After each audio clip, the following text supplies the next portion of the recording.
More news now. A new member joining the Chicago Board of Education tonight as members hold their last meeting of the year. Before the meeting started, Chicago Teachers Union voicing concerns at a rally. WGN's Dana Rebick live with more on that. Hi, Dana. Hi, well, tonight was the last Board of Ed meeting before the newly partially appointed board is seated in January. And tonight, one of the mayor's new picks was here for the first time. Cut back, fight back, cut back, fight back. Ahead of tonight's CPS board meeting, members of the Chicago Teachers Union voicing concern over the lack of a contract and what the future holds under the Trump administration. We were told, all of us Chicagoans this week, that the president intends to send ICE into our school buildings. We are owed a force field. We are. The CPS does not ask for the immigration status of students or their families, and we do not coordinate with the Immigration and Customs Enforcement, otherwise known as ICE.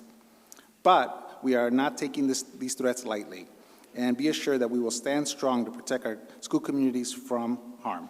A new member joined the Board of Ed tonight. Sean Hardin is Mayor Brandon Johnson's pick to replace Reverend Mitchell Johnson, who resigned over anti-Semitic and misogynist social media posts at the end of October.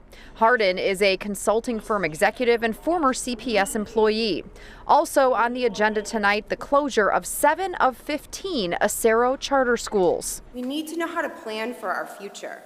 Our students and families deserve to celebrate this holiday season knowing what their future will be and not worrying about what will happen to their friends and teachers. The closures impact 2,000 students and 500 staff members. Tonight, the board considering several options. CPS providing financial support to keep the schools open until 2026.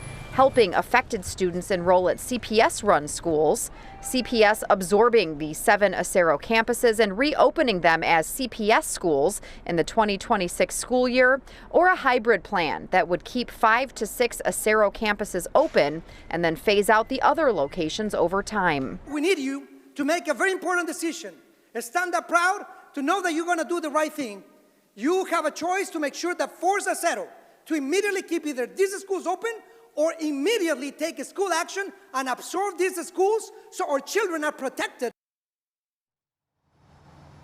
The recommendation to the board was to go with that final hybrid plan that would keep some of these Acero schools open and then slowly phase them out into CPS-run schools. As far as the rest of Mayor Johnson's appointed school board, he has until Monday to announce his final picks. Live in Bronzeville, Dana Rebick, WGN News. Thank you, Dana.